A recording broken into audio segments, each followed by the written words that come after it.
O nosso convidado de hoje do Band Entrevista é Luiz Coutinho, vice-presidente da Comissão Nacional de Direitos Humanos da Ordem dos Advogados do Brasil e também advogado criminalista.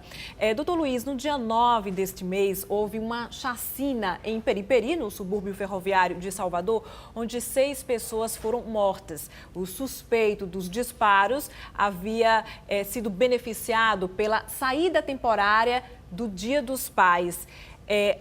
Na reforma do Código Penal brasileiro, existe alguma medida que prevê uma reavaliação dos critérios que concedem ao preso esse benefício?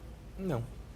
A rigor, a saída temporária é prevista pela Lei de Execução Penal, que é uma forma de deixar o indivíduo que está a cumprir pena ter oportunidade de, eventualmente, estar no convívio social durante alguns períodos no ano com a proposta de ressocialização. É fato, no Brasil não existe nem a prisão perpétua nem a pena de morte. O indivíduo vai estar preso durante um período e depois ele vai ser posto em liberdade. O que é que o sistema criou? Criou mecanismos de progressão da pena, em que ele começa num regime mais gravoso e vem para um regime menos gravoso, e criou as possibilidades de saída. No regime semiaberto, para o trabalho durante o dia, e no regime aberto a regra estar sempre em liberdade, mas ele criou também mecanismos que o indivíduo é colocado durante períodos no convívio social e retorna ao convívio da instituição total, com o objetivo de dizer, você vai voltar ao convívio, veja como é que isso vai acontecer.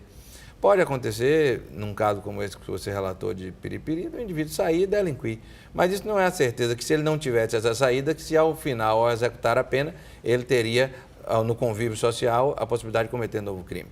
Então, o discurso é empolgante para aquele que está de fora, dizendo, cometeu o crime durante a saída.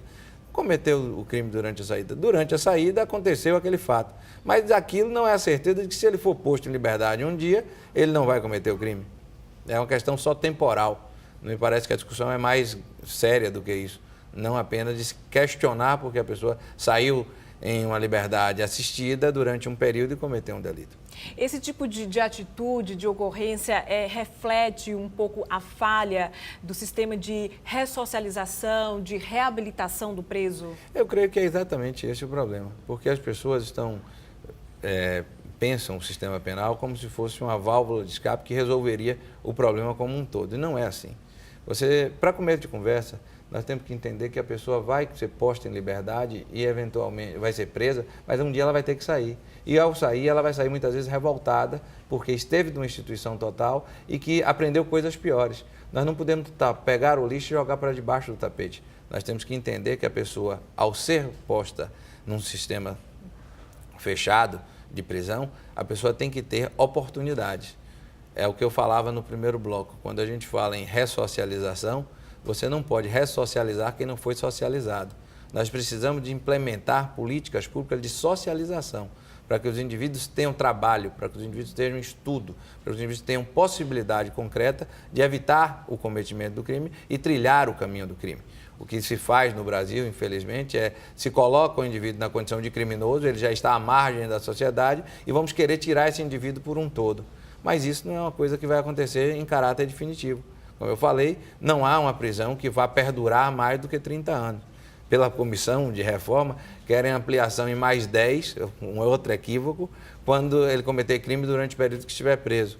Ora, se ele passou 30 anos preso e não se ressocializou, não é passando 40 que ele vai fazer dessa forma. Então, me parece que a equação não fecha. Quando você coloca um indivíduo privado da liberdade e não consegue que ele evolua. Então, a ideia deve ser num sentido completamente inverso ao que está se propondo.